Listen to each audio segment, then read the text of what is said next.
Now let's go to Uganda because the opposition presidential candidate Bobi Wine says the military entered and took control of his home shortly after declaring he won yesterday's presidential election against the incumbent Museveni. The government has so far ordered internet blackout as the country awaits the result of the votes. Reports from Uganda say Mr. Museveni has taken an early lead, but the concern now is about how free and fair that election has been. I have in the studio right now a Ugandan. He is Namata Serumaga Mosisi. She is the diaspora coordinator for the People Power National Unity Platform. We'll get her to paint a picture for us what really the situation is from her perspective in Uganda. But tell us a bit more about this group, People Power National Unity Platform. What is it about? So People Power was the original movement under Bobi Wine, and that was sort of in the realization that the people had been so disempowered by the regime, there was a need to sort of unify us under this sort of new umbrella, if you would like to say that. So the new umbrella is the National Unity Platform. And that's correct, yes. Okay, and that was the party form of the People Power movement. Okay, yeah. I'm looking at what you're wearing, and it looks similar to what Bobi Wine was. Also, this is a group that is aligned to Bobi Wine. Yes, we are part of his. Yes, we are his coordinators. Exactly. Yeah. I just want to be clear so that people can appreciate or have context to the comments that you make. Absolutely. Okay. So, what is happening in Uganda right now? How do you see it sitting here from afar? From a distance. I'd like to give a little bit of context. Please. This is not the first time that Museveni, the dictator Museveni, has behaved in this manner. Okay. What happens is every time we have an election, the past two elections at least, he has lost. It was not to Bobi Wine, it was to another opposition candidate, Kizza Besigye.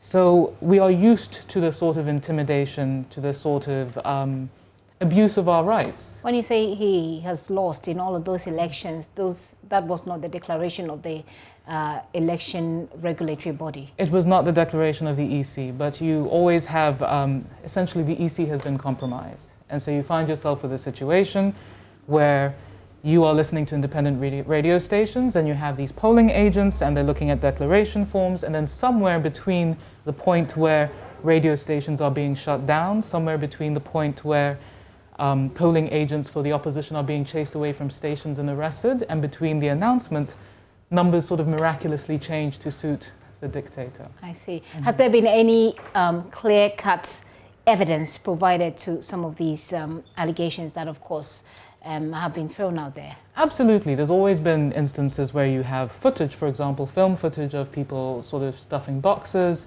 declaration forms being taken, or the military. I'm sure many of your viewers will have seen the number of military vehicles that were rolled out in the days before this current election. Now, the level of violence and sort of intimidation that we've experienced in this one is unprecedented. Even Dr. Kizza Besigye has said that. But essentially, going from the period when you start campaigning up until the point when you actually vote, there is that sort of manipulation there. And then when you arrive in the sort of voting areas, there have been so many instances already captured where people are being sort of intimidated. There were stories of people getting told that your ballot has been pre-ticked for you for the presidential, only vote for the MP. Yes. There's been instances all across the board of so many discrepancies. And one, I believe, in the area that the dictator comes from, they had said something along the lines of, essentially, I think the number they gave of votes that well, they said he got 100% of the votes, but the number they gave was more than the number of actual voters in the constituency or in the polling station. I mean, that can easily pass for a mistake. I mean, we've seen a bit of that mistake happen in our own elections, and the Electoral Commission has come to correct it subsequently. So it could be a genuine mistake. But you consistently refer to the incumbent president as a dictator, and I just want to, I just want us to clear that up a little bit. Why do you call him a dictator? Because as far as we know, he is in government as an elected leader of Uganda. Thank you for asking that. It's actually important to clarify it. Yes. So Yoweri Kaguta Museveni came into power by the gun in 1986. We only had our first elections in 1995, or was it 96, around there, right? Ever since he has come into power, everything he has done has been through violent repression. Even when he was fighting in the bush, there was a lot of and it wasn't the sort of it wasn't the sort of violence that you say, oh, it was for a cause, we're liberating a people. It is known that he is a very violent character, and he is the kind of person who is, in his own words, here for himself. He's here for himself and for his family. Looking at the results that are coming in, obviously people do not agree with you. It looks like he is in the lead so far. See, this is the thing. The media is compromised. 1, 2, right now there are there are soldiers sitting in the newsrooms. So it's like you and me sitting in the newsrooms? In the newsrooms, preventing people from putting out the results that are coming in. Are there any, pictorial evidence? Well, see, this is the problem. There's the internet blackout, right? But you are hearing, so it's really difficult. But people are capturing as much evidence as they can. But for as far as we are hearing, there are soldiers in the newsrooms. People are being prevented from putting out news that is in favor of any of the opposition. And I think a good example would be a journalist, Daniel Lutaya, who was posting results from yesterday afternoon, going into the night. Most of these results, by the way, were pro-Bobby. Honorable Chagulanyi was taking them by a large margin. And this morning, all of that has been deleted. I see. Where was he posting these? On his social media. So he was posting them on Facebook, and he was posting. Keep in mind that a lot of these results that were coming out also had the declaration forms to back them up. And so I think what is also important to note is that before the election, because we've watched this film, we've seen how the dictator operates. What we decided to do was, some of our team members have created an app, which Bobby launched about a week ago, or announced about a week ago. And essentially with this app, people are able to sort of note any discrepancies they've seen, report any sort of rigging they see. It's called YouVote, right? YouVote-Uganda.com. And that's where people are looking at the tallies that we are verifying using the declaration forms that we have seen and that we have access to. And in those ones, there is evidence that we are actually winning by large margin. There was a little bit of a Facebook, if you like, fight, for lack of a better expression. And I've had the government spokesperson for Uganda say subsequently that Facebook was banned because Facebook then took an action without recourse, an action against the government without recourse to the government. So they banned Facebook. Wouldn't you say that is more like a cause-effect situation, purely cause-effect, because you can't ban us without, recourse to us and then expect us to tolerate you necessarily?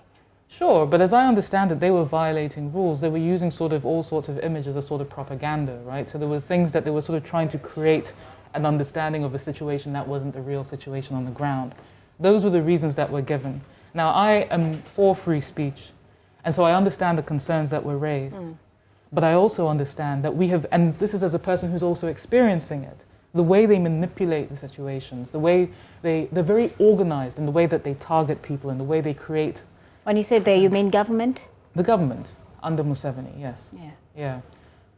Look, it's really, and I think also, all of these things aside, one thing I just really do want to highlight is that everything that we look at right now, we need to also look at in the context of the campaign.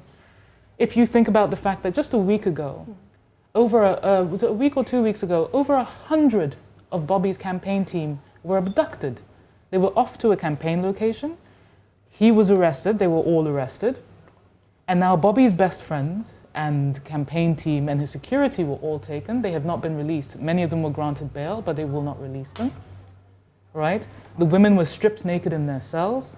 Who was stripped naked? The women of the team, the campaign team. You're looking at, for example, the young nurse Joy Strong. I see. You see, so this is what's been happening. A few days before that, Francis Sentaza, who was also one of Bobby's security guards, had been killed when a military car drove over him and then reversed. I mean, these are, so I just need to make this clear that we don't have the government side on this platform at the moment, but we're speaking to a Ugandan who's, speaking about her perspective of what is happening in Uganda, and I've of course asked for a bit of evidence. What do you think has to happen for the country to move forward from here? Of course, we have to wait for the election results, and so far it looks like, I mean, your candidate has rejected the initial result so far. But what do you see going forward? Well, I think everyone can agree, regardless of which party, save for perhaps Museveni's NRM, that Museveni has to go. It has been 35 years. And if he doesn't? Well, if he doesn't, he's going to have to be made to leave, unfortunately. And that's what, I mean, you know, you've seen the hashtag, we are removing a dictator. We can't sit in a nation where 18 women are dying every day in childbirth. We can't sit in a nation where we are being sent into debt for his personal pocket and his own purposes. We can't be sitting with those levels of corruption and that level of murder and destruction of a nation that should be prospering. We can't just sit there and accept it. It is now time for us to enter the new Uganda. We need to find a way in which the people are allowed to reclaim what is theirs. Okay. Whether it's the resources, whether it's your power, we need to be able to say, this is our Uganda, and this is how we are moving forward. Okay. This is all time will allow us for now, but the elections, the results are hopefully still trickling in back home in Uganda, and hopefully we'll get some, I don't know what to say, but hopefully we'll get some of those figures to be able to share with you as we go along. I've been talking to Namata Serumaga Mosisi. She's the diaspora coordinator for People Power National Unity Platform. They are a group that's affiliated with the contender in this election, Bobi Wine. You seem to want to say something? I did. I've run out of time, but I can do that in 30 seconds if you can. Very quickly, please. What I think is important is that Africans need to keep their eyes on Uganda. The situation there is very tense. We don't know what is going to happen, and we have seen sort of precedent actions which tell us that it's not going to go well if we do not have the support of the people around us. So Africans, please keep your eyes on Uganda. You need to stand with Uganda. We can't have lives being taken from us like this. Stand with Uganda. Please stand with Uganda. Thank you. Stand with Uganda, she says. Like I said, the figures are still trickling in. We'll see how it goes at the end of the day. This is still The Pulse with me, Gifty and Dopia. By the way, this video will be on demand on YouTube. If you want to take a look at it once again, please do.